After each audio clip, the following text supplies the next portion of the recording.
What's up, everybody? Welcome to the Rewind. I'm Kyle. I am Mr. 8984, the king of the ranch.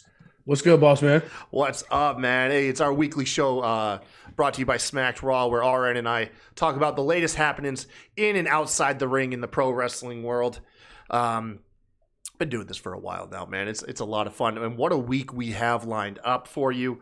To give you guys a preview of what's going to be on today's show, we've got Jeff Hardy tested negative on his drug test. RN and I, this is an ongoing saga between us.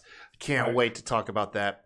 All the Nia Jax stuff between her interview with Renee Paquette and the controversy of her vaccination tweet that followed literally 24 hours later. Some more Forbidden Door rumors. Shane McMahon's been let go from WWE. We got our pin tweet, which we asked you guys what you would have changed in the Royal Rumble that just happened. And then we got a lot of the title scene picture in WWE. And then a little bit of Adam Cole talk, too, to finish off the night. RN, how you doing, man? I'm doing good. I actually went to Raw this past week. I took my nephew to his first wrestling show, so that was so dope seeing him. Like he was going ape shit. Like he was, and it was so dope too because like right at the main event, Ray versus AJ Styles, like Ray's his favorite wrestler. He was like, Uncle Arn, I don't know how you feel, but after we see this Rey Mysterio match, we can leave. He's all I came to see. I was like, hell yeah, let's get out here, beat the traffic, let's go. Beat the traffic, man. Dre is in the chat. What's up, Dre? That's your brother, right? Yep. Yeah. What's up, Dre? Oh man, it was a decent episode of Raw too, if I remember correctly. Yeah. It was. We had some really. The thing I was most surprised about is Corey Graves. Like whether he's on camera or not, like he's full on. Yeah, I mean he was like just like how he is with his hands and stuff and everything. Like he's like that the entire 3 hours. Like it wasn't. It's not just something he saves for when he knows the camera's on him. Like he's full on 100% the entire show. Like he was literally sitting maybe about 100 feet in front of me, like the announce table was, so I could just see like literally him, and like he never stopped, like literally never stopped. I'd love to sit in earshot of either Corey Graves or Pat McAfee. I bet that would enhance the live viewing experience, man. Just to be able to hear those guys going off, like maybe 10 feet from you or something. That'd be pretty awesome, man. Yeah, it was just surprising to me, like because you just see them on camera, so you just assume that they put on the show when they know the camera's on them. But like that motherfucker went 100 miles an hour, balls to the wall, the entire, really 4 hour shows, but they came out maybe about 15 or 20 minutes before Raw started, and they were kind of chucking it up with the fans and shit. And they recorded a couple matches for main event, had a Veer sighting. Yeah. Like he was at the recorded a match on main event where Raw was, and he's still coming to Raw. So. Oh yeah, man. No, I love the high energy guys. Like especially, right? I mean, it's cliche nowadays because everyone kind of shares the same agreement. But like JR in his prime, someone uploaded a clip of Stone Cold and Triple H going at it, man. And I actually think it was our buddy Heel Tactics. Yeah. Maybe, but oh man, it was fantastic. Speaking of Heel Tactics, you guys, if you guys haven't already been aware, we are collaborating with our buddy Justin, who makes custom beats. He made the intro, the beat for the intro. He's done a whole bunch of other stuff. He is definitely getting our show demonetized, but we don't care because we don't have enough people on YouTube anyways. But we close out every episode of The Rewind now with one of Justin's remixed beats. The reason why this is a great collaboration is because all of his remixed beats are Attitude Era-based entrance songs. Last week he did Dean Malenko, and then this week's All I Can Say Is Fire, man. It's so good. And sticking with Justin, him, myself, and Jay Thunder are going to be on the Wheel of Wrestling, the Bammer Slammer Wheel of Wrestling, the trivia show. Watch me go down in flames. I am the worst person to put on a trivia show. We're going to be on that junk. 9 p.m. this Thursday. That is Eastern time. Make sure to check us out. It's going to be a bunch of fun. I am going to get my ass kicked, most likely. I remember, like, I gave Jay a quiz way back in the day, whenever he had the world's hottest lollipop, and that dude was just, he freaking aced it, man. And I don't know about Justin. I just know about myself, and I'm not the best at trivia, so y'all can tune in for that. It's going to be a ton of fun. If you don't catch it live, you can always catch it on YouTube, youtube.com/SmackedRawPodcast. Hit that like, subscribe, and notification bell. Leave the comments. Do all that YouTube stuff, man. Do it all. And the same thing if you guys like to listen to the audio version of these podcasts. We're everywhere, especially Spotify. And do all the... that's my go-to spot. Yeah, what do people do with podcasts? They like leave ratings and reviews or something? 5 stars? I'm asking you, RN. Oh, no, we lost him. Oh, he's back? I'm back. Okay. The bit's over. I can't just leave a rating and review on the podcast, y'all. It'd be pretty dope. Oh man. RN. You watch Spotify? You're not wrapped up in that drama right now? Yeah, it's all like, don't get me wrong, like I get it. And Joe Rogan, I can't believe I'm actually defending this, but this is one of the actual times where it is a white person saying the N-word, taking it out of context. Like it really, dude, like it really is. After that, I've seen like a slew. Apparently, like every like old politician and celebrity has either said the N-word or dressed in blackface. Apparently, man, they went after Jimmy Kimmel, Adam Carolla, or Jimmy Fallon. They went after friggin' Howard Stern. Even I didn't even know this dude, and Joe Biden apparently back in the day dropping some N-bombs, like, and he's a politician. Jesus Christ, man. Right, and like I said, a lot of the times that Joe Rogan did say it was like he said it was, like, because I've been literally listening to his show for probably since it started. So like I said, it's generally like, yes, it's bad, and he should have never fucking done it, but it really was out of context. Like he wasn't calling anybody the N-word or you know what I'm saying, like using it in a derogatory way towards a black person. But like he said, it's not his word to use. And I'm glad that he came out and said that, because like just to doing the normal fucking PR apology thing to me, like it's lame as shit. But him actually saying those words, and that's what we want for like white people that think it's cool to say it. That's all it is. It's not yours to use. Like we took it back from you. Don't use it anymore. You know what I'm saying? Like, so that part I thought was dope in his apology. And like I said, it was lame as shit, and he should have never been doing it. And I know he was trying to be woke by doing it and everything, but like I said, that video that they made, that really was out of context. It really made it look way worse than what it was at the time, the few times that he had done it. Yeah. I mean, a lot of people's and this goes both ways. This ain't really an argument for the people attacking Joe Rogan, but just the human nature to be right or to win over being right is just such a fucking disease, and we all suffer from it. Right. We all want to win, whether we're right or not, man. A lot of people, that's just out the fucking window. But yeah, no, dude, to be honest, I couldn't even watch like the videos. I was like, because I get wrapped up, I get mad. Like I start reading shit online, and then I get mad, and I get more mad, and then I shut Twitter down, and I'm like, why do I feel like shit, man? And it's, like, so I've learned. I guess I've never really let other people's shit like affect me like that. But like that was one of the ones where, me, like, let's be honest, I'm the race guy. Like I admit it, it's cool. That's my role on this show. But even I was like, it felt kind of like a reach, like just because of who Joe Rogan is and the fact that he is that kind of stand up, have no filter guy. And he has been an ally at times. Yeah. You know what I'm saying? But like just how the video was edited and shit, like it made it look like he was a staunch racist calling somebody the N-word. You know what I'm saying? Like it was like I said, I'm the race guy, and even I was just like, I don't know. Like that's the one time when a white dude says he said the N-word and it was taken out of context, where it really was taken out of context, the entire fucking video. So you're not giving him a pass, you just appreciate the apology.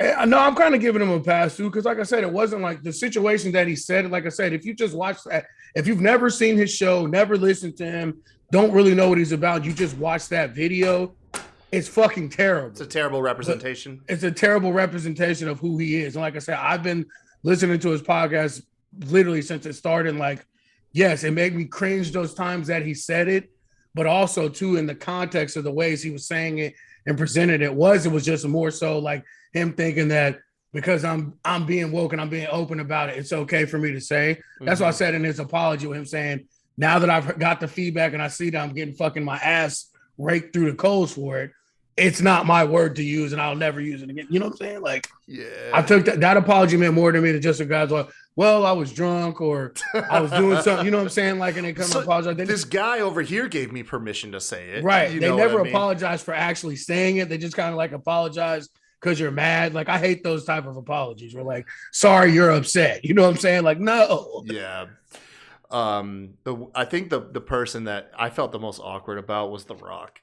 The Rock got dragged. Like, The Rock is the last person I'd expect to get dragged on Twitter and fucking Instagram, but apparently he did, and even he had to like issue an apology and stuff. And I was like, which is dumb, but that's really his fault for never claiming to be what he is. That's a nigga. He's a black man, but he never wants to embrace that side or admit to that. His daddy's name is Rocky Johnson. That's his fault for not being what he is, which is a black man. So that's why most black people that don't watch wrestling don't know that he's really a nigga. They just think he's Samoan, but he's not. And that's his fault for turning his back on it. That's why he really got dragged. I didn't look into it, man. Like I said, I kind of see the drama, and I'm like, oh, no, but I'm saying like that's really want to. I'm saying that's what it all boils down to. Is Yeah. like most people really don't know that that's a black man. He is half black, and in any other culture, if you're half black, you're still a black person. So doesn't matter that your mom was Samoan. Your daddy's name is Rocky Johnson. Oh shit, man. All right, maybe we'll dial in a little bit more directly towards wrestling now. But yeah, that's cool. I really wanted your perspective on that. That's awesome. All right, man. What do you feel like talking about first? I think Jeff Hardy kind of is like one of my favorite topics here, because you and I we went about this. We spoke about it cautiously. You know what I'm saying? Like we none of us jumped to, like, I'm glad that you and I didn't jump to conclusions. Over the last week or so, we've realized Jeff Hardy, we heard this controversy. Jeff was invited to the Royal Rumble. He refused, requested his drug test results back. Not too long afterwards, we got it back. Proves Jeff Hardy was not fucked up, man. Wasn't on drugs, dude.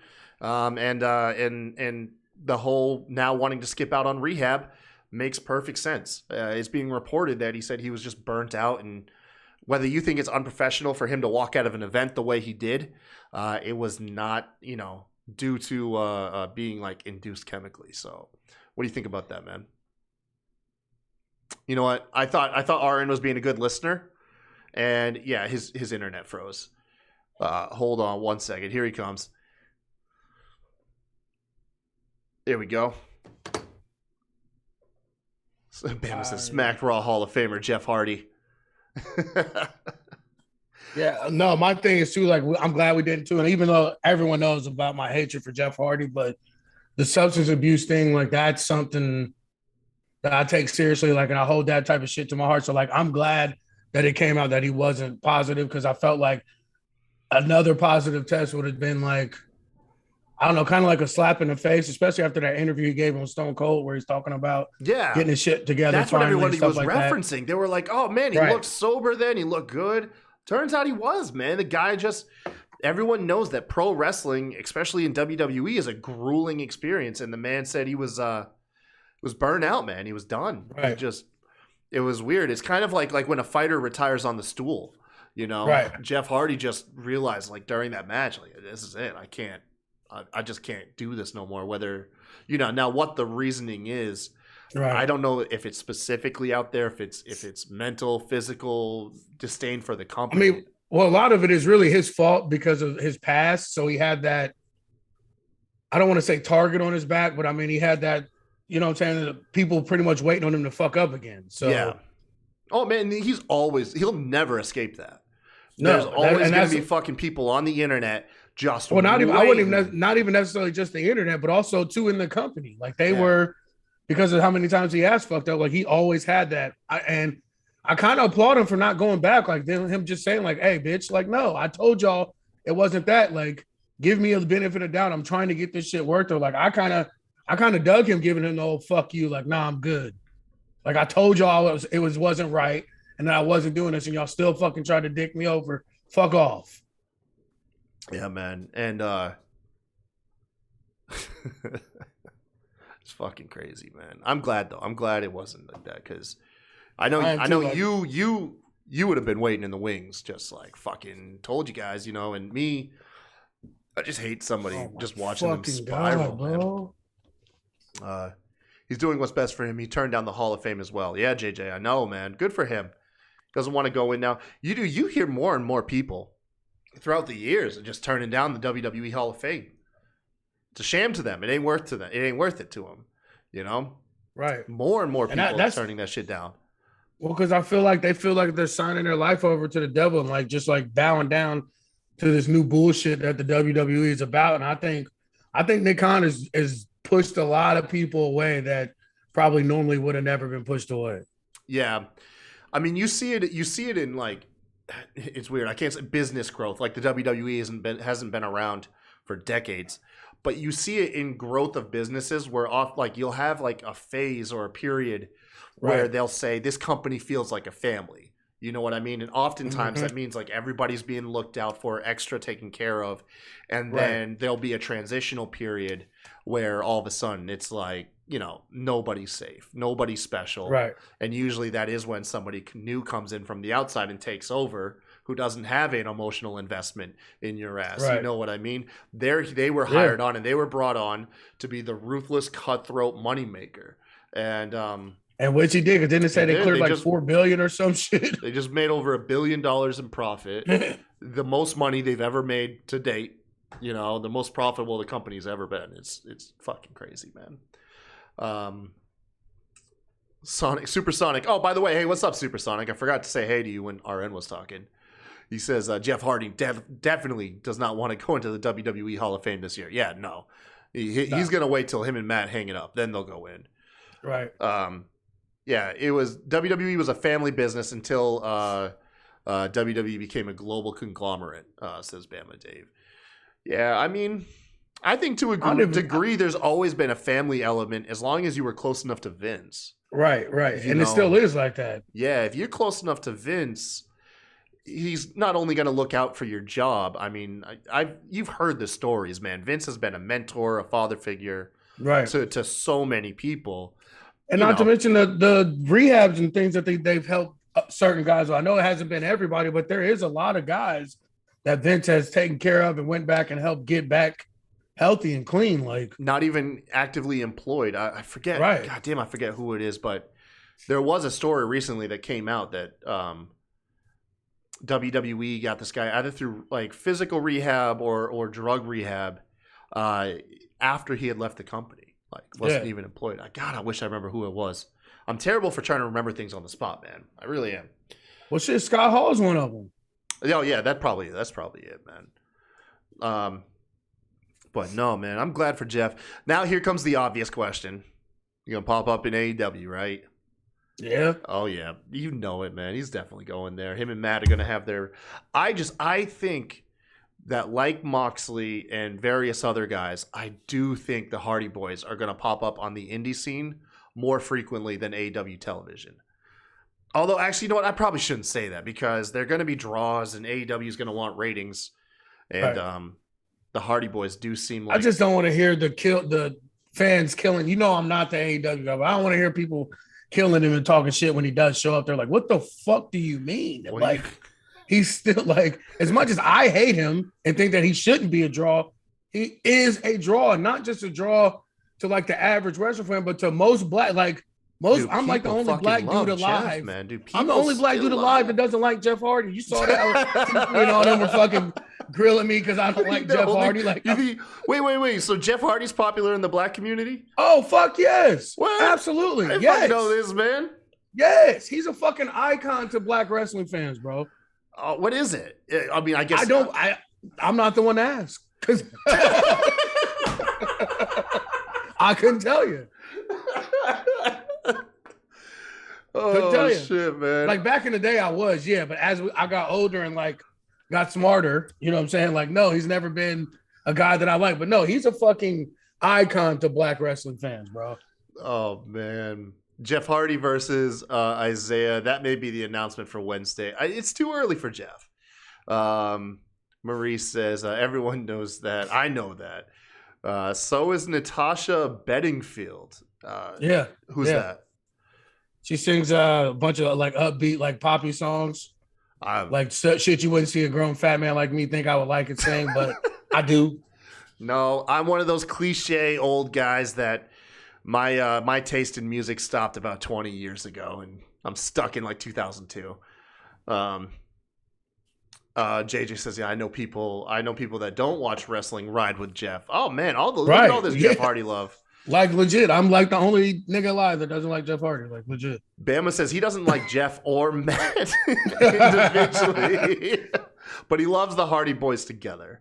Yeah, I love the Hardy Boys back in the day, like the TLC stuff and WrestleMania 2000, the video game and shit. Like, yeah, then. But as I got older and became a smart wrestling fan, dude, I think Pretty Kyle's in the chat reciting a song from that person. I'm not gonna read it because it looks corny as fuck, man. But it's the most bubblegum pop shit you ever hear in your life. But I guarantee you, if you pulled up on a random black dude on the street and played the song, they'd start singing it.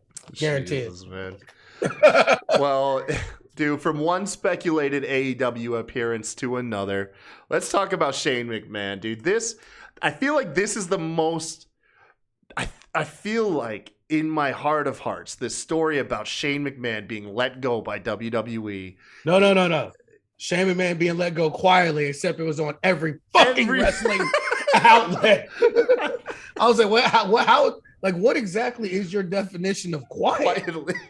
Yeah, dude, he was trending on Twitter for like fucking 4 days. Yeah, dude. like literally, like yeah. How is that quiet? But yeah, I don't know. I guess his ideas on how to get to he was on board with getting the stuff for Mania, but I guess from everything I've heard, like all the different podcasts I've listened to, it's like he was just on some shit. Like he wanted it to be circled around him. And he was like shitting on producers in the back and like shitting on their ideas. Jamie Noble was the name that popped up. Supposedly, yeah. But my thing is too, I think, and this is just me saying, I think it was more so too with Triple H not being there. Because I felt like and Triple H doesn't get enough credit for what he's done for the Rumbles in the past, like probably like 5 to 7 years. He's the connective tissue to different feuds and things like that. And I feel like him not being there to kind of even Shane out, because Shane has been a part of him too. Right. And I feel like that's a part of it. Well, when you're used to a certain type of leadership and then it's no longer present, right, rarely is it going to go smoothly. Right. And I think he came in waving his dick around and nobody appreciated it. You and people fucking waving their dicks around. I swear to God. That's what he did. He whipped it out. He did Randy Orton dance and nobody liked it. Oh my God. Hold on 1 second. I got something for this right here. Fucking RN, dude. This is a highlight of the last time RN was talking about this shit. Fuck, where is it, man? I have this clip. I have the perfect clip right here for it. Oh man, I don't know where it is. God's plan. Fuck. Oh well. Oh wait, no, this is it right here. This is it. Found it right here. Oh man. Fucking put it out there. Like, we got to make these things happen.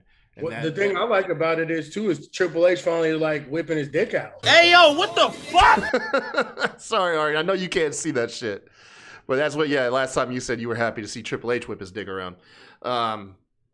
Fucking hell. My thing is here. Like it's been the confusion of like, oh, Shane McMahon's been fired, the drama, this and that, and it was like, dude, from everything I read, he hasn't been a WWE employee for like, I think since 2020. And the stuff I heard was that he was on the part-timers contract where they pretty much like drop you a check to be ready if they need you. Yeah, exactly. So they create some like creative narrative to get him from Royal Rumble to WrestleMania, but you're not on contract. And so essentially it wasn't like he was fired. It was just they were like, hey, all those plans we had for Shane, cancel them. Hey, Shane, you can go home. Like, that's not technically being fired because this is what sparked the rumors of like he might appear in AEW. And it's like, technically, the way his employment's been, he's been eligible to appear in AEW since its inception. Like since 2020, that guy could have walked onto AEW at any point. But yeah, I don't know. Like I said, I think personally speaking, to me, this smells like some bullshit. This just smells like a good fake story to create, to have WWE kind of like just like anything to not try to get WrestleMania spoilers out there. You know what I mean? Just start creating. Well, I think a lot of it different things for us to fucking talk about. Like when Dave Shoemaker, the masked man, podcast, like one of his co-stars used to be a writer for WWE, and he said from everything that he's heard from his people backstage, like it was legit. Like Shane was not himself. Like he was like off his fucking rocker. Yeah, that's weird, man. Because Shane, like you said, his demeanor's never really been like people complain about Shane, but they usually complain about him like potatoing him, like punching him in the fucking head, legit. Well, he did a fucking lot of that too, and it took a stunner, super kicks, everything is still outlasted like half the damn roster. Like that shit pissed me off just as much as Bad Baby, honestly. Dude, him eliminating Kevin Owens just sent me into like a flashback of just like fuck this feud back in the day, man. We were so done with it, and God knows. Now Kevin Owens got eliminated by Shane, and Shane's gone. So look at the great shit that left us. Oh man, yeah. I don't know, man. I think it's not a story. People think he's gonna appear in AEW. I don't think so. I think it'd be fucking hilarious. I mean, let's be honest. Every time Tony says there's a fucking a big announcement, the only time it actually was a big announcement is the CM Punk stuff. But we already knew that was happening. Mm-hmm. Like, you think he could cameo though? Do kind of like what Eric Bischoff did. Bischoff appears on both shows. Like that actually would be dope if he did that. If he came in as like a one-off. Not even a one-off. What if he just came in as a GM?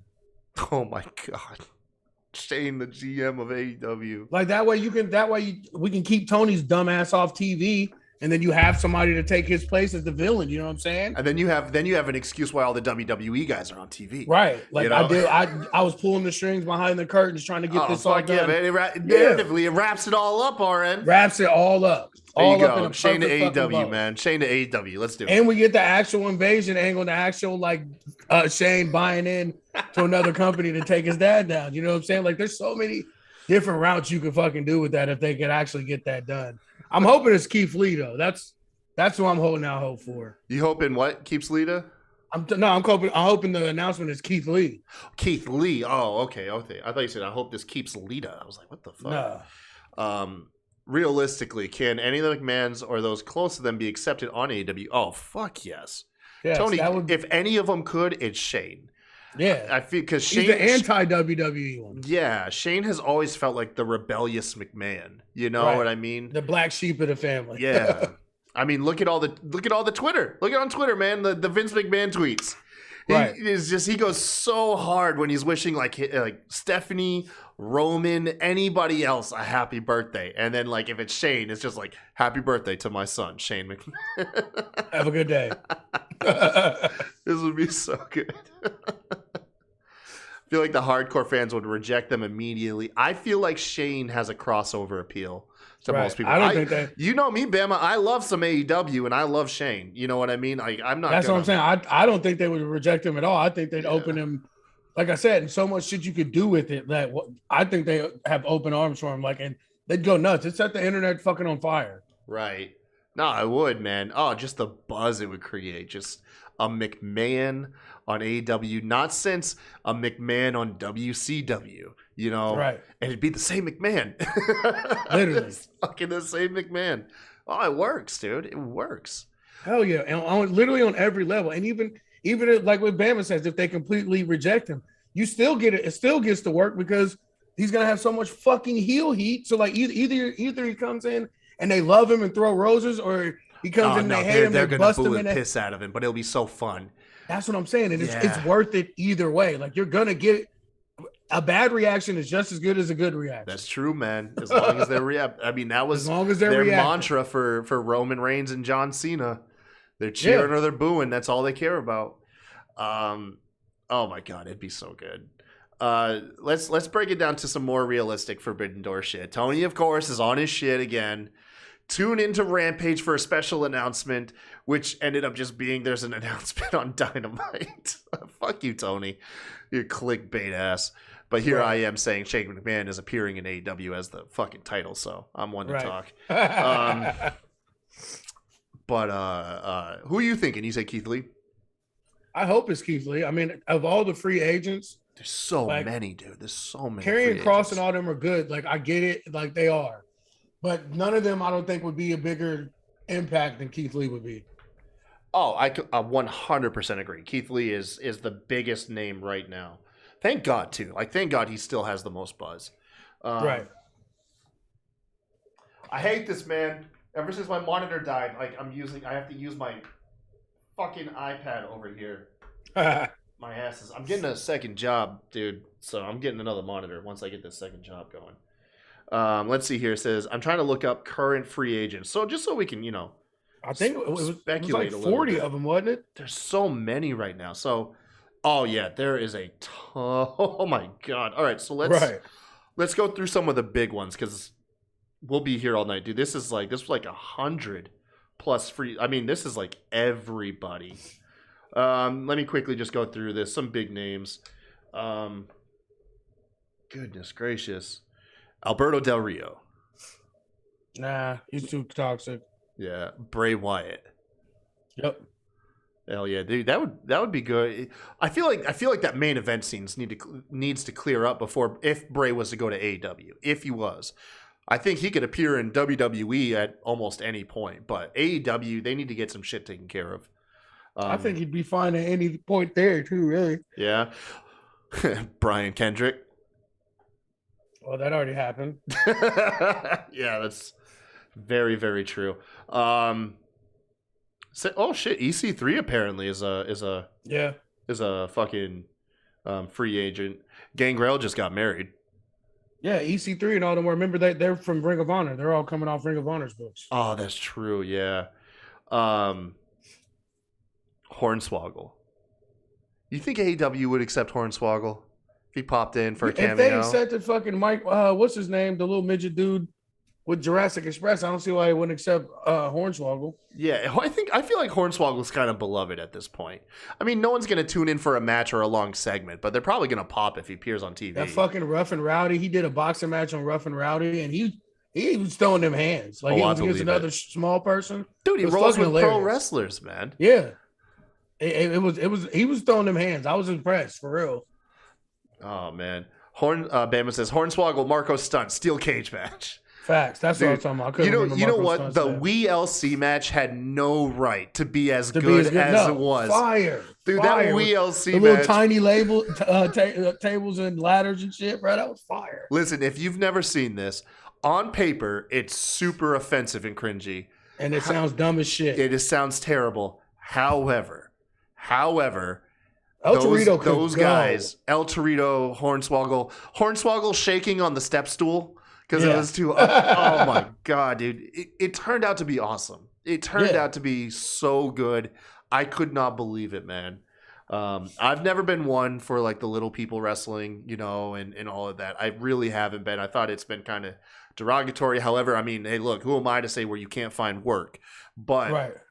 Fucking that match I never thought of it really as derogatory because the wrestling business has been built off hate, stereotypes, and racism, God knows, sexism. Like wrestling is built off the worst parts of society. So that's why I never really got too offended by the midget wrestling or little people wrestling, however the fuck you want to call it. However, how about Matt Cardona? I mean, I'm starting to like him a little bit more, but like he's not really. The thing about it, like, I know he should get credit for what he's done in GCW, but he's not really doing anything. He's just being himself, and they hate the WWE version of him so much that he's getting heat from it. But he's really still just Zack Ryder. Because like, when he first appeared, he was the first guy to appear on AEW from WWE where I groaned. Right. I was like, oh, no, not him. Well, nobody, you weren't the only one. Everybody groaned. No one booed. No one cheered. It was literally the most non-existent pop or boo section ever for a wrestler debuting on the show. I wonder if he's pigeonholed into the death match because I haven't seen his Impact run. I know he's working Impact. Hell, I think he's good. Like I said, I think he's just forever tainted for being mid-card WWE. So it doesn't matter where he goes or how he gets elevated. Like I'll even say that for me. It's even hard for me to take him serious as a main eventer because of what he's hasn't done and where he's been for so long. Like, yeah. And he's actually a really talented wrestler. Like, even in the ring, like everything he does, and especially because some of the Impact guys are like kind of green. Yeah. Like he just looks so fucking smooth, and like how he transitions to stuff and everything. Like, you can tell he's a professional wrestler. The in ring. Yeah, in ring. Like nothing looks fake. Like everything just looks ready to go. You know what I'm saying? Like he's a complete fucking package, but he's just been such a jobber. I mean, I hate to say it, his whole fucking career, it's like hard to take him serious. No, I got you, man. I felt the same way. I don't mean to like change transition here, but Mr. Tiny Corn Dog, thank you for following the show. And what an awesome fucking name, dude. Hell yeah, dude. That was awesome. Thank you, man. Yeah, no, Matt Cardona, he'd be a hard one to win me over. You know, I just got to tune into Impact. Get the Smokies here. Fuck yeah, dude. I love these guys on Twitter, man. Yeah. I interact with these guys all the time in their hot takes. I love it, dude. Get the Smoke just gave us a follow, too. Fantastic, man. Thank you, guys. Thanks, fellas. Fucking love your shit online, too, you guys. Like, all the time, I'm loving their tweets. So, did you hear the thing about Mojo Rawley? No. Apparently, Corona almost did his ass in. What? Yeah. So, he released an Instagram video and then put the link on Twitter. I watched it. In it, he admitted that he caught a bad case of COVID like 18 months ago. That's why his ass just disappeared, and apparently it almost killed him. He said it was so bad to the point that he couldn't talk for days on end because he had that little amount of muscle like, in his lungs. Yeah, his lungs were fucked up.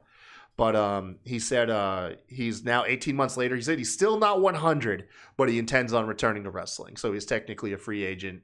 And I saw the video where he was kicking him with fucking Alexa Bliss or whatever. Oh yeah, nah, good for him, man. But yeah, no. Apparently, COVID almost did it. He was really endearing. He was still annoying. Like when he said he's like, so we could stay hype. But when you hear that somebody went through such a grueling experience, you can't help but feel happy for the guy.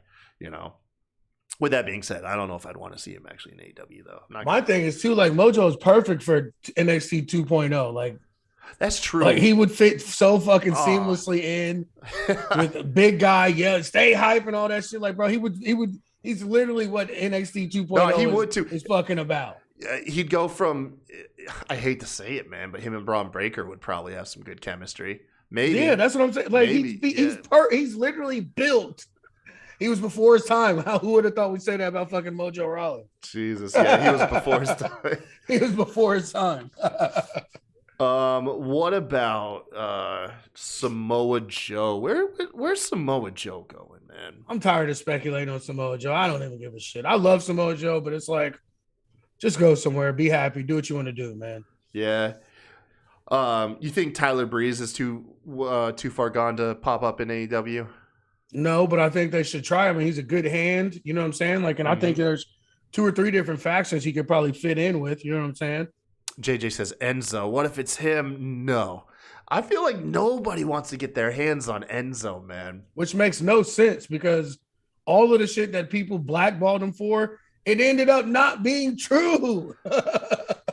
Oh, man. Yeah. If anybody got the raw deal from that Me Too shit, it was definitely Enzo. Yeah, no, he really did. He was one of the only people that got released just based off of accusations alone. Right. You know, no like how many look at how long they kept Velveteen Dream around. You know what I mean? They were like, we're waiting to play it out. We're waiting for this evidence and shit. And yeah, I don't know, man.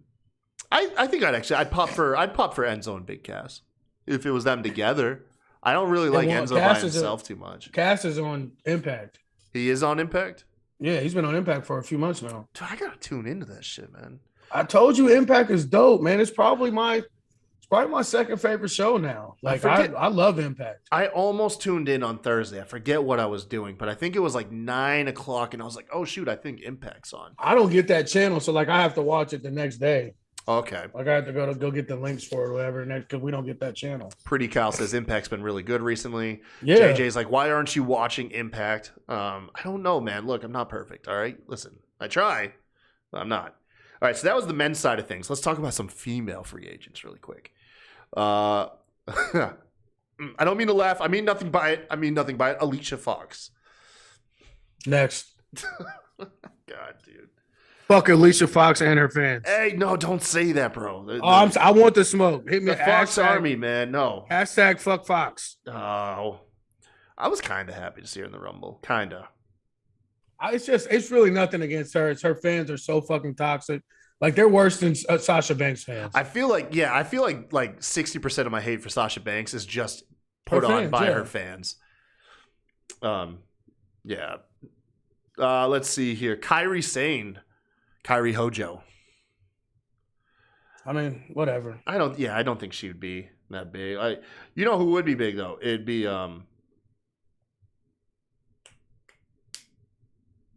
oh God, dude, why is her name fleeting me? It's obviously going to be a package deal. If we get Keith Lee, we're getting Mia Yim, right? We got to get. They just got married too, I think. Yeah. Oh, thank you, dude. Bama read my mind. Ember Moon. Shit! I forgot they released JJ her. read my mind. Excuse me. It was JJ who said that. Ember Moon. I forgot they released Ember Moon. That was so fucking stupid, dude. Okay, so before Bianca Belair, I felt like Ember Moon was like the most athletically gifted wrestler on the roster. By far. Like that girl could go. And then not to mention, the Eclipse is one of the most badass finishers in the game. Like male or female. Men, women, anybody. Yeah. My thing with her is she's just so lame and corny, bro. It's kind of like with Naomi. Like as good as she was in the ring, like there was nothing she could do character-wise that ever really stuck or really hit. Like I felt like she was in need of like a manager or something or a mouthpiece. You know what I'm saying? To kind of fucking get her over where she needed to be as a villain or a face, because she just always felt like, I don't know, just super lame to me. Like I no matter what she was doing, like it never really felt like authentic. You know what I'm saying? Mm-hmm. It's kind of like my argument for Ricochet. Like the dude is super incredible in the ring. He gets on that mic and there's just something missing when he's on the mic. Why you think I call him Trevor? I never call him Ricochet anymore. It's only Trevor. What about Tony Storm? I mean, that's the love of my life. Yeah. So I'd love to see her anywhere, really. I hope it ends up being AEW, but I don't know if she's coming back to America for a while. I think she might take some time off. Oh man, yeah. I feel like the same way too. I don't know what she just didn't strike, because I mean she just left, right? She just got up and left. Yeah, she just literally got done with a match, got on a plane, and flew home. Good Lord. Okay, and then lastly, there's a separate category here, inactive wrestlers who've been technically like free agents for over 2 years but have not wrestled. Actually, some names in here really pop out to me, and it's like, Jesus, man, you guys, you'd be really cool if you were still in the ring. Probably the biggest name that pops out to me is Bo Dallas. I know this is weird and funny, but I wouldn't mind to see him pop up and join Aleister Black and Brody. No, that was one of the cool things about Bo, was there was a moment in WWE where he was growing his facial hair out, and he was turning up the intensity, and you were like, dude, you are fucking Bray Wyatt's brother. Like, to a T, like. I don't understand why they never made that happen. Like, it may have been his thing, like trying to stay away from his brother and like kind of be his own man, but like there was no reason for him not to be side by side with Bray. That would have been so damn dope. Like, I don't know. It's like you said, especially when he had the one glove and shit, he was just like pounding fucking people and suplexing them, dropping them on their head. Yeah, like, that would have been so dope. There was like, he didn't get much mic time, and it was right before the B team. Right. But there was a moment where they were just like, I'm assuming letting him just kind of do what he wanted. Like, we don't have much for you, so cut this promo, because it didn't feel like it had a direction. Kind of like, Ali getting all of the promos like on like what's the Raw after show? Talking Raw. We're not Talking Smack. What is it called after Raw? Well, Talking Smack and Raw Talk. Raw Talk, that's where it's like, go ahead and get your promos out there, but we don't really have anything planned. And it felt like they were doing that with Bo. But there was a moment I was like, God, dude, him and his brother would make such an awesome tag team. So, yeah, I don't know, man. It'd be neat. I'd love to see Bo come back, man. Bo would be great. Let's go ahead and take a moment to bring up the pinned tweet, RN. You got your phone on you? Yes. Okay, so you guys... every now and then, we'll drop a pinned tweet on our show's Twitter handle, @SmackDrawPod. We'll ask you guys to comment on it, and then, of course, we'll hop on here and kind of go over some of y'all's answers. I'm going to make RN do this so it's not just me, because I've been talking for like the last 5 minutes straight. This week, we said, essentially, kind of the overall consensus, the Royal Rumble was, at the very least, they could have done a little bit better, Right. It was underwhelming to a lot of people. And so we asked you guys, what would you have changed? Anything in the Rumble from top to the bottom of the card, What would you have changed? And some of you guys tuned in to let us know. I'll take the first one. Aaron, you got it in front of you? Yep. All right, I'm gonna take Supersonics here. He has a bunch. He says, "Don't do the heel versus heel between Becky and Piper." I don't know, man. I was actually kind of into that match. He said, "No DQ endings." I'll say this: I did not like Roman and Seth DQ. However, Nope. had Bobby and Brock had a more competitive, more badass match, I'm okay with their DQ. Replace Ronda with Bayley or Asuka. Fuck yes. I'll take that. Right. Have Sasha and Mickie James last longer in the Women's Rumble. Yes, especially Mickie, although I will give WWE credit. They did, in my opinion, they did right by Mickie, but would have loved to have seen her stay in longer. And then don't have Brock or Shane O'Mac in the Rumble. Yeah, that's a given. Right. I'm going to go with Hillbilly Hill. Shout out to you, bro. I know you're always big supporter of the show. He has Dewdrop as a heel, not a good choice against Becky, which I don't know. I'm kind of like with you. Like I like the heel versus heel spectrum. I didn't like how they pretty much made Becky more babyface in the match, but I like the heel. No Shane McMahon, absolutely. I think it was completely and totally worthless. Shout out to Dre for calling it though before the show. He called that. Yeah. And then, when he saw Shane, he promptly fell asleep on air. and I forgot about that. We have that on film too. Thank you. Yes, we did. Brought up some NXT talent. I think that was a missed point too. They definitely should have brought up. Dude, Grayson Waller would have been awesome in that Rumble. Yes, absolutely. Just him pissing people off, and even him not necessarily even getting eliminated, him just like eliminating himself to get the fuck out of there. That would have been pretty dope. And then he has let Sasha and AJ Styles do the Iron Woman story. At least make it to the final 3 or 4. Like, I couldn't agree more, especially with the AJ part. Like AJ was doing his fucking damn thing. Like he should have been there to the end for sure. We should have been getting like phenomenal forearms out of nowhere, just left and right. Literally. Just every 5 minutes, AJ just comes from out of frame and lays somebody out. Right. Pretty Kyle from the Apron Bump says, do better at building the existing roster to be a full potential winners instead of relying on surprises and legends. That's exactly. It definitely made the roster feel hollow this year. And then I'll take one more because his was so short. I'll do at bot spot chair shots. They said both title matches ending dirty or DQ seemed lazy. Yes, only do it with one if you're going to do that. They could have done more with Paul's turn, and it seemed fast with Mania coming. And Roman and Rollins didn't need to be a DQ finish. Like I said, okay, so me and Will Gray, the wrestling podcasting chef, me and him are on the same page there. All right, I'm going to do a Wednesday night wallops. Anything original or not already seen would have been nice. Could not agree fucking more. Get away from outside stars being the draw, or you'll never have another big star that can be a box office.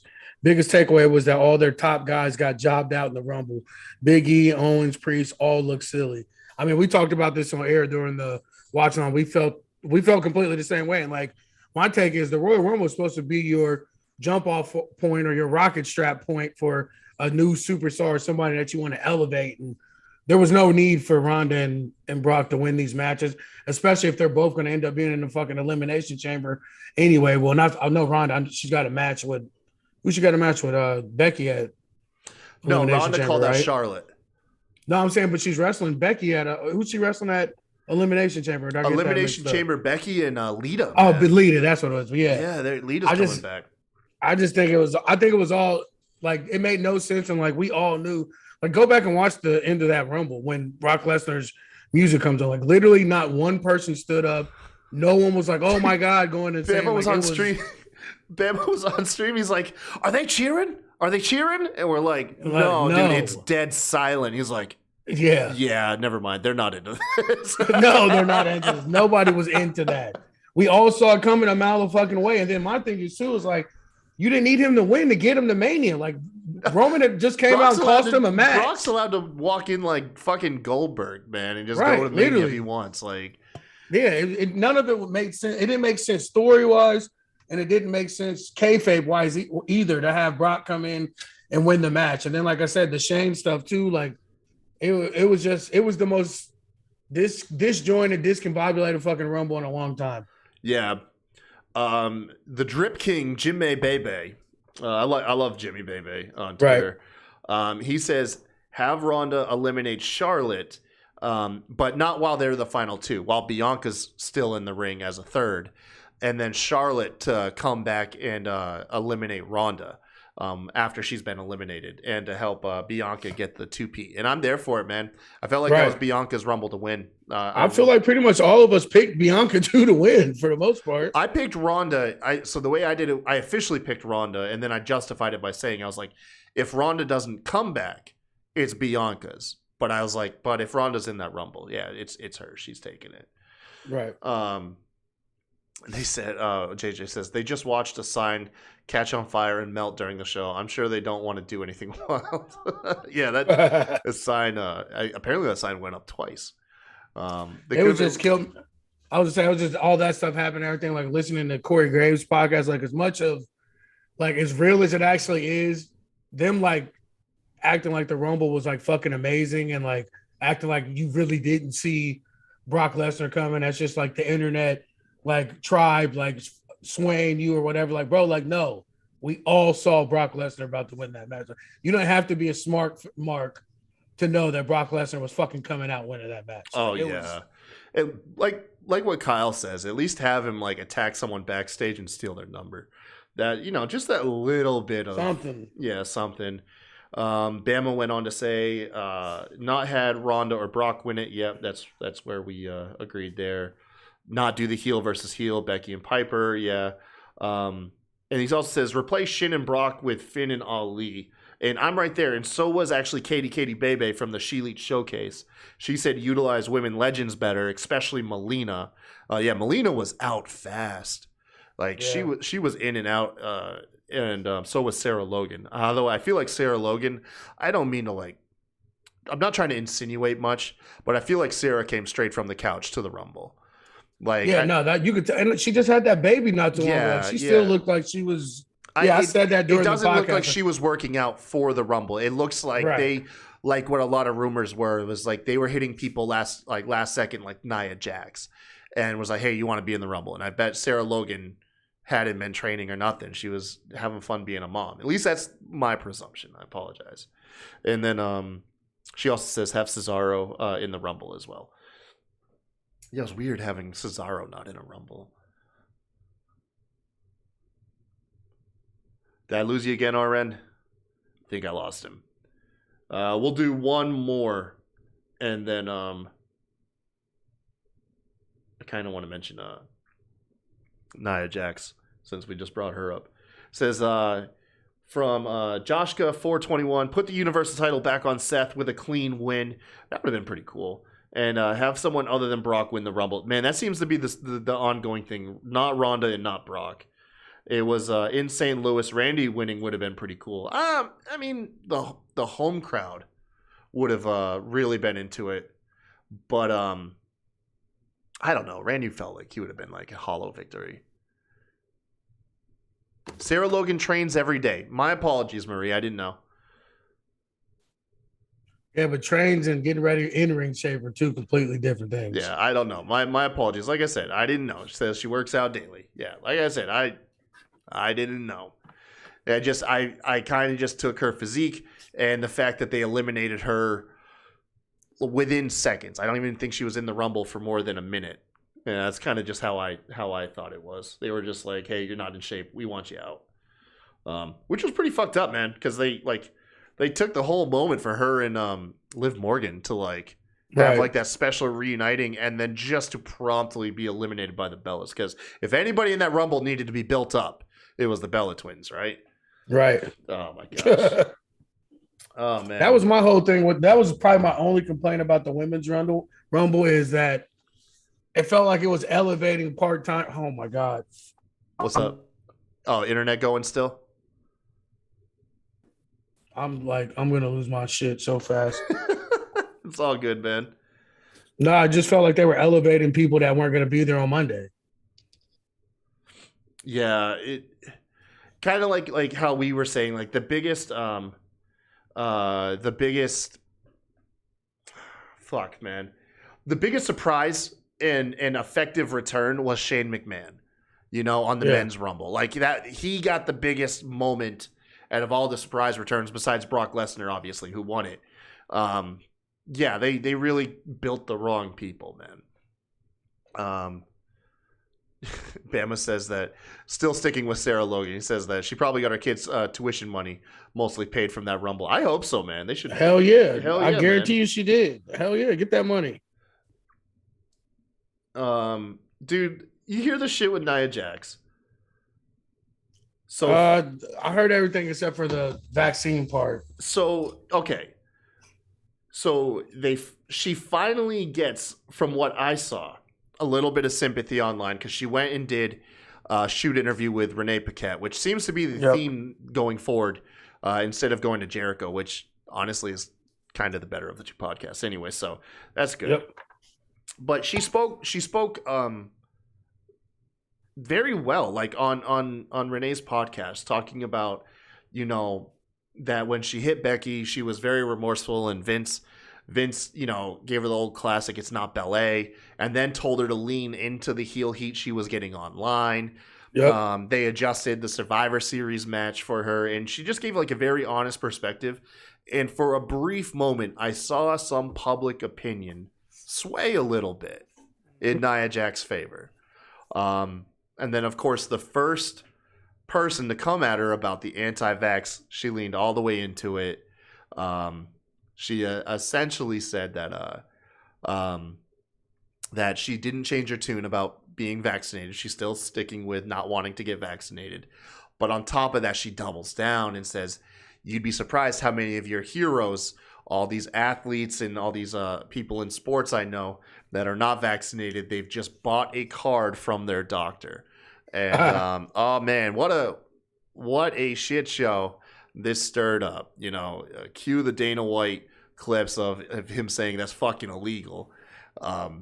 People saying that she needs to go to jail. For one, I will say this: she didn't incriminate herself. Like at no point did she say her. Yeah, at no point did she say that she had effects. That's why like she's a fired. Fake card.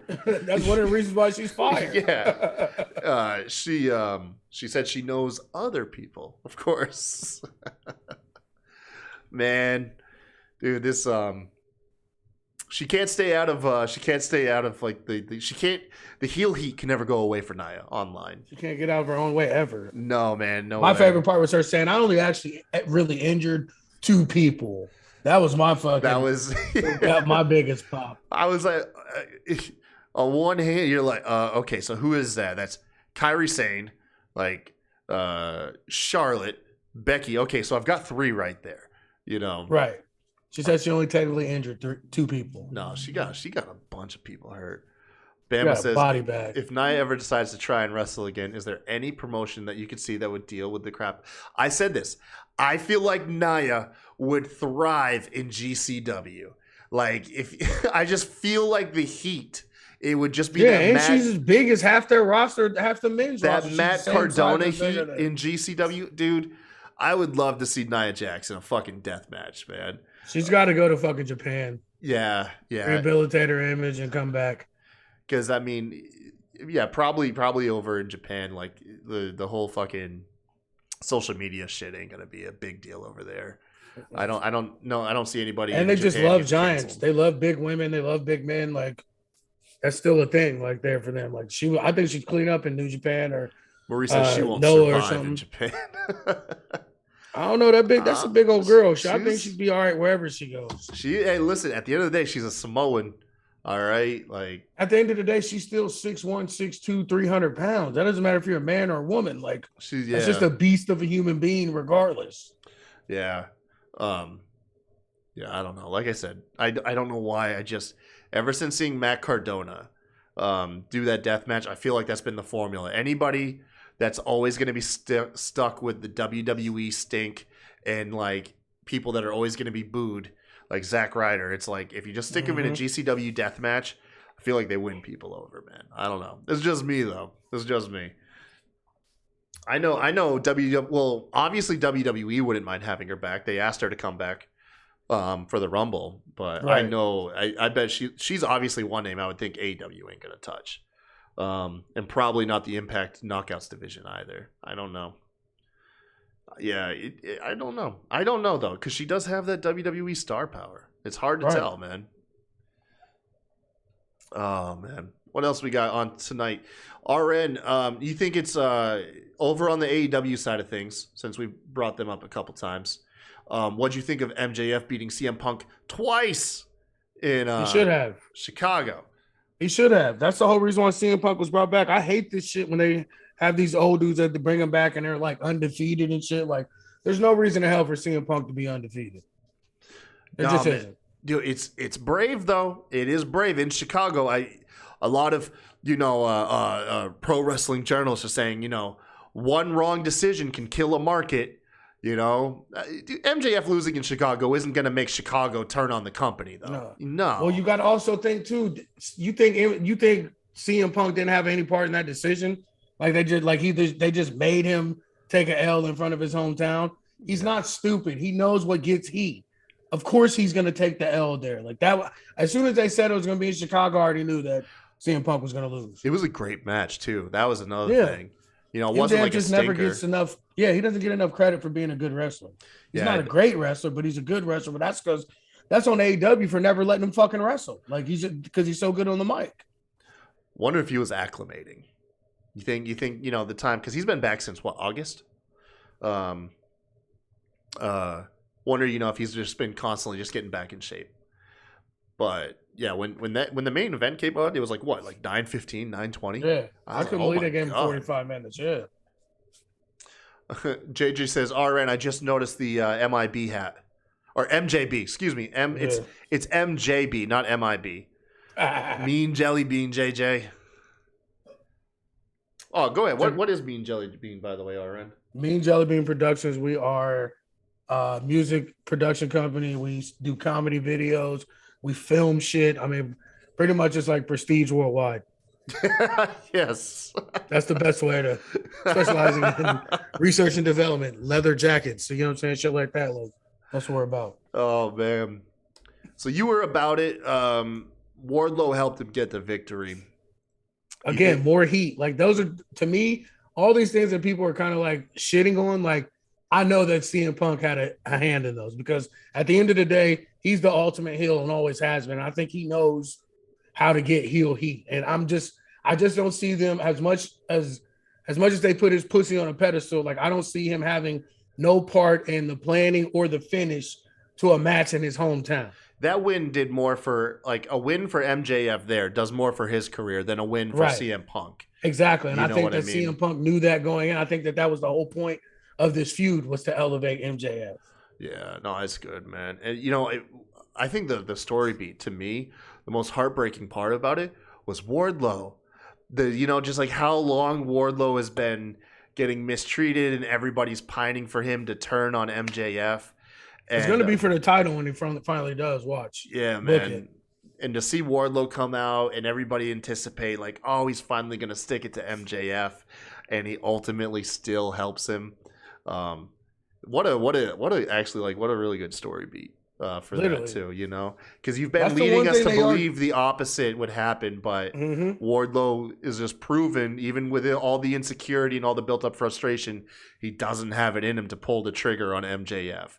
He can't shoot his meal ticket yet for whatever reason. He's too scared to, man. It's dope. It's actually one of my besides the MJF feud with CM Punk, like Wardlow's been one of my most intriguing aspects of all of this, man. I love it, man. The only thing I just hate is that he's not as big as they play him up to be. Like, I wish he really was like a big monster. You know what I'm saying? He's not, though. He's literally it does help that MJF is so much shorter than him, but like he's not like a 7-foot fucking behemoth. He's in the top percentile though in the company. Yeah, in the company, but that's just that company. they don't have any. Like, do they have any legit giants in there? No, because we said Murderhawk isn't. Yeah, Lance Archer and Luchasaurus, but then when we went back and looked at the stats, they're really just the same size as like Randy Orton. They're like some 6'6" guys. Yeah, and they're the giants. Yeah. I mean, because you have Big Show doing Dark Elevation, which, by the way, AEW, do what you got to do. You have Big Show. You've already had Shaq. Get these guys a match, man. Get Big Show. Get Paul White his retirement match with Shaquille O'Neal. All right? Make it happen, man. Let these two guys do it. And then, I don't know, like put your smallest wrestlers around there as like lumberjacks or something just to make them look even bigger. Who knows? That'd be fucking dope. Have all super tiny, like little people or something be the lumberjacks. It take like 20 of them to throw one person back in.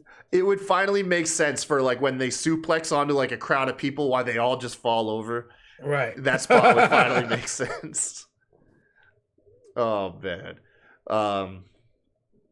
Yeah, it'd be fun.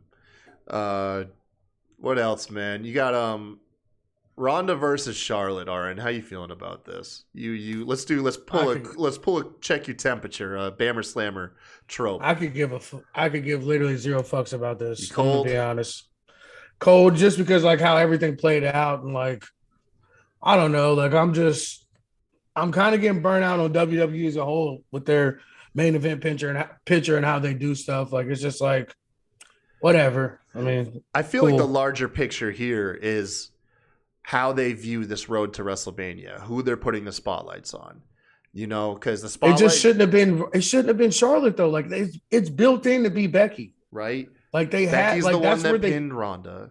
That's where the heat is. That's where everybody is. That's what we've been hoping and pining for 3 fucking years. Like, and they literally always find a way to go out of their way to like to fuck it up on themselves, like shoot themselves in the foot. Like there was no reason to be other versus Ronda. Well, let's assume that your connection holds up for one, and two, facts. Two, give it the option because WWE is kind of put in a corner here because we have this SummerSlam story of Becky beating Bianca in what, like 8 seconds or something. Right. All right, so we've got that story going on.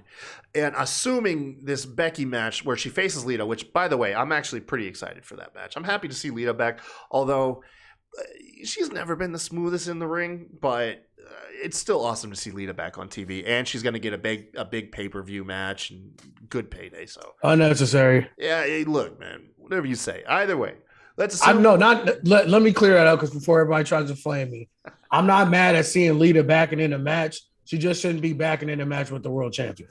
Right. She's kind of like Goldberg. She just got to walk out and challenge for like the title. Lita. Yeah. No story beats nothing. But anyways, assuming Becky gets through Lita, you would think that Becky has 2 opponent choices for WrestleMania. And that's kind of where the hard part is you got Ronda and you got Bianca. Like, you got to pick one or the other, right? Or do you do another triple threat? You don't do a triple threat, and it's not hard. It should be Becky. Like, it's a no-brainer. Like, how is it not hard, though? Like, you have this summer, because now that means that SummerSlam 8-second loss doesn't get a payoff. You know, whoever said we were going to get a payoff? Whoever said we were going to get a payoff with that anyway? When have they Bama told me one time. I swear it was Bama. You know how he is with that long-term booking shit? Bro, when has WWE ever done anything like that to show you that that's the thing that happened? That's like if a bullfrog had wings, he wouldn't bump his ass when he jumped. Like, why would we expect any long-term storytelling payoff? Like, why? Yeah.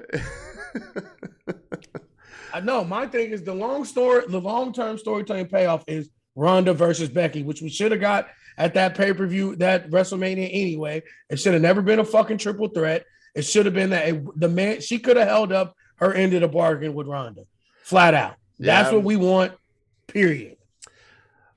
Bama says they won't do Becky versus Ronda until Becky is a baby face again, which I feel like she's more of a tweener than a heel. That's just me, though. And they won't acknowledge that pinfall. Yes, they will. They will acknowledge it because, I mean, Ronda's involved in it. They're going to acknowledge it because when it undoes Becky's entire leg, it does not undo her legacy. The ref counted 3. The refs count is final, you know. How many other matches are botched? Which they don't want. They don't want to agree with it. That's what they possibly think. He thinks that WWE. It's a conspiracy. They're covering it up. Right. They're covering it up. Man. Kyle from Apron Bump says the payoff could come at next SummerSlam. Yeah, probably could. You can build it around that. A year ago today, 8-second loss. Yeah. I don't know. Yeah, Becky and Charlotte for me too is a big stinker, big wet fart. Right. I bet the match will be good though. I bet the match will be all right. Yeah, it'll be. And that was another. Didn't they already have a match though? I think they did, didn't they? Because wasn't it originally like Becky was going to face Ronda? However, Ronda, Becky got her face smashed by Nia Jax. Wasn't the replacement opponent Charlotte? And it ended up being like really good because they like beat the piss at each other with kendo sticks or something. I think that was it. Yeah. Yeah. If I recall correctly, they did have a decent. My thing is though too, like you didn't need Ronda to win the Rumble to do this. You could have just had her show up on fucking SmackDown. Yeah, that's true. I mean, there was so many like Brock, Ronda, both of them could have walked. You didn't need either matches. one of them, right? Yeah, because now look at Brock. Brock wins the title, or Brock wins the Royal Rumble. Says he's gonna face Roman Reigns at WrestleMania. Cool, man. We saw it coming.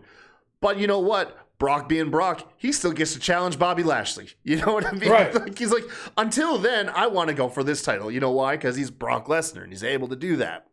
And then, of course, the 15-year-old older version of Brock Lesnar, Goldberg, he gets to come back and just say, fuck it, I'm going after Roman Reigns too. And the thing about it that pisses me off about the Brock stuff is he's not even a heel. Like if he was still a heel, I could swallow this free agent bullshit up. Like, fuck y'all, I'm the main event. I'm the one big money name as soon as I walk through the door. I don't give a fuck about a Big E or Bobby, anybody, you know what I'm saying? What is it? Bruce Lee, Bob Lee, any Lee, I'm smoking them all. You know what I'm saying? Lesnar at WrestleMania. You know what I'm saying? Like, I'm with that. But he's not. He's a fucking baby face. It's just like, you know what? Just gonna show up, guys. Hope you guys are okay with it. No, if he's a heel, give me, if you're gonna fuck me, at least take me out to dinner first. Like, give me something to go with it. You know what I'm saying? Like, make him be heel. Like, the same thing with the Rumble. Like you said, if he had just knocked somebody out backstage or hemmed up fucking Adam Pearce, like, bitch, let me in this match. Like, just something. Give me something to work to suspend my disbelief. Something. Man. So does that mean you're pretty much in agreement? You think Brock's winning that Elimination Chamber? How long have I been telling y'all that it's going to be champion versus champion at WrestleMania? Hey, look, I'm just saying. I need the sound bite, man. Have I not been telling y'all since the summer that it's going to be title versus title at WrestleMania? Literally, I've been saying that. Like, I knew this was coming. Like, the women's shit is kind of throwing me off, but I've been saying that I'm thinking they're going to unify the titles or at least have one person carry both belts. And who better to do it than Brock? I like it, man. Bama's bringing up something he used to say. He says, like you said, RN, Vince thinks Brock is a babyface because that's what Vince thinks a heel is. Exactly. Yes. Kyle says, I hope Riddle wins, but he won't. Man, supposedly one of the fake news sites said he was supposed to win the Rumble too. No, man, it's Brock's. It doesn't make sense. You fucking Austin Theory walk out of Elimination Chamber. I wouldn't be mad at either one of those outcomes, honestly. Dude, honestly, I would find it super entertaining the same way I found when Jinder Mahal beat Randy Orton. Super entertaining. Right. I was like, you fucking did it. You actually pulled the trigger. Yes. And that's my thing. Like, let's be honest. As of right now, the only two stars that they're really building, I guess you can't even really count Riddle, but Austin Theory is the only young star that they're actually building on Raw from the ground up. I mean, Vince McMahon, who notoriously has come out and said he does not want to be put on air, is showing up almost every week in segments with Austin Theory trying to get this kid some momentum, Right. That's what I'm saying. Like, we got to start giving them credit sometimes. They're actually trying to build a star from the ground up. And that's it. Like, I mean, there's probably not a snowball chance in hell he's going to win, but I wouldn't be mad if he came out of that. And even if he lost it the next night on Raw, like, I wouldn't be mad at that. Yeah, there you go. Hey, there you go. Do that, man. Do something fun like that. Put the belt. I mean, look, you put the belt on Miz for 2 weeks. Right. You know what I mean? No one remember back in the day they used to do that. Let a person get a random win on Raw or on a pay-per-view, like when they got backdoored into the match and then they lose it the next night on Raw. And that was just like their way of showing, like, hey, this guy's next up. This guy's ready. This was giving you a little taste of a little preview of it. Like, I'm not mad at that. Speaking of ready, Adam Cole called out Hangman Page. As or not necessarily Hangman Page. He just declared that he wants his title shot and he wants it soon. He runs through everybody that is beat. He still claims he's undefeated because, of course, that lights out match does not go on the record, which I'm actually a fan of that. I'm a fan of a no DQ match or a street fight. A street fight.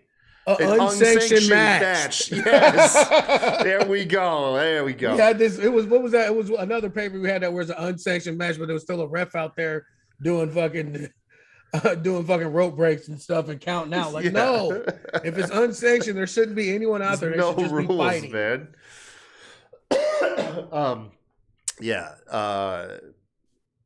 I think it's a great idea, and probably, you know what? I hate to say it. I'm not one of those people that's all dramatic about like Hangman Page's title reign has been a huge flop or anything. But I will say, when you compare it to the predecessors being, Chris Jericho, Jon Moxley, Kenny Omega, he has had probably the least interesting run out of the four. And he is kind of turning into that case of like the dog who chases the car. Well, what does he do when he finally catches it? Right. But that's how it is. That's why baby faces don't make good world champions. They just don't. Because the whole time, like, we love a guy that's chasing. We love the underdog. But like once we've cheered him and empowered him and got him to that point, what's next? Yeah. I love Hangman Page, and I love his story, like how they got him. Granted, it wasn't the perfect run.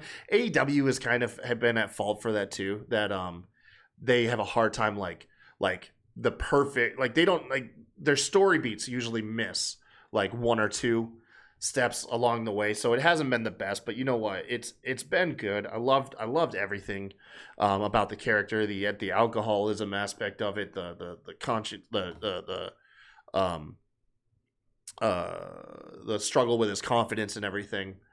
That was all good. Oh man, we have RN, you fucked up my stream, bro. Normally it just goes away. Yeah, normally it boots the other one. There we go. Crisis of confidence. But yeah, so he has a match with Bland Archer on Dynamite. But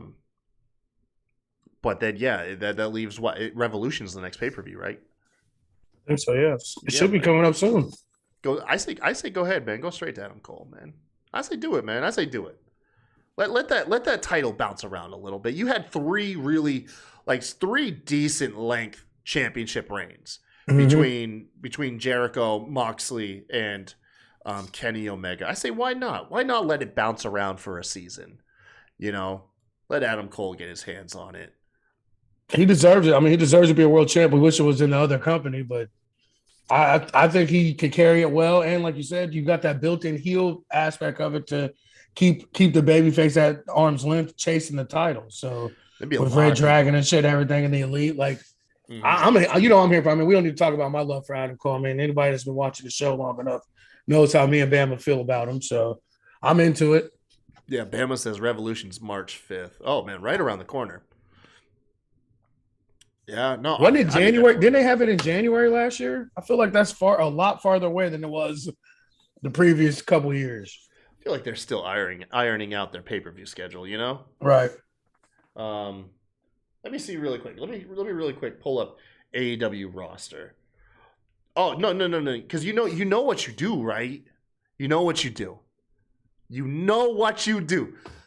you give him the title. Adam Cole wins it as he's celebrating. Versus him and Omega. No. Adam Cole wins it. He's walking up the ramp, hoisting that title up, right? Walking up the ramp, flipping off the fans next to him.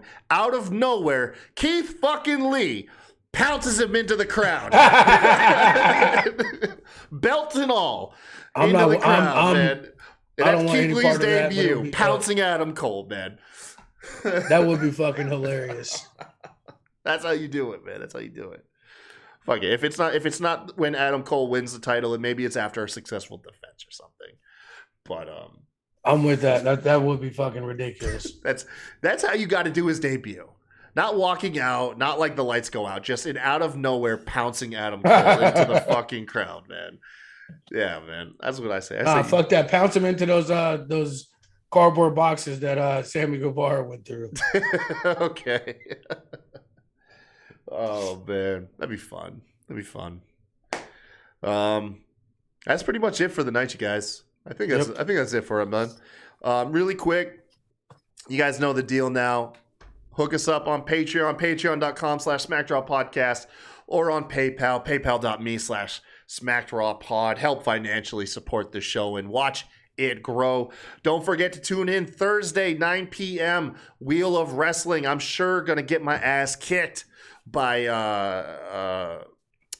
Justin and Jay Thunder, longtime friends of the show. What else? You got anything going on our end? No, we recorded a couple things we should be putting out here in the next couple weeks or so, but nothing really going on. Yeah. Oh, there you go, man. Where we got to follow you at, man? Where are we following you at? Twitter at Mr.8984, YouTube MJB Productions, Mean Jelly Bean Productions, Mean Jelly Bean Memes on Facebook. Yeah, that's it. Oh, Route 4 Kennel. If you're looking for a French Bulldog, hit me up. Yo, I have your Route 4 Kennel sticker right here on my iPad. Let's see if I can get that in frame really quick. Right there. The light's totally horrible. There we go. And my coworker was like, "I'm getting an itch. I want to spend my tax money on a French Bulldog." So tell them to add me for sure. Hit me up. I got them. Oh yeah, we're actually expecting a litter here within the next couple weeks. Man, yeah, it's look at this. All these collaborations with Smacked Raw, and here comes the final collaboration of the evening, folks. Like we're going to be doing every Sunday until YouTube tells us we can't do it anymore. Here's this week's collaboration with Heel Tactics, your Sunday Night Heat beat of the week. Until next Sunday, y'all have a good one. See y'all next week.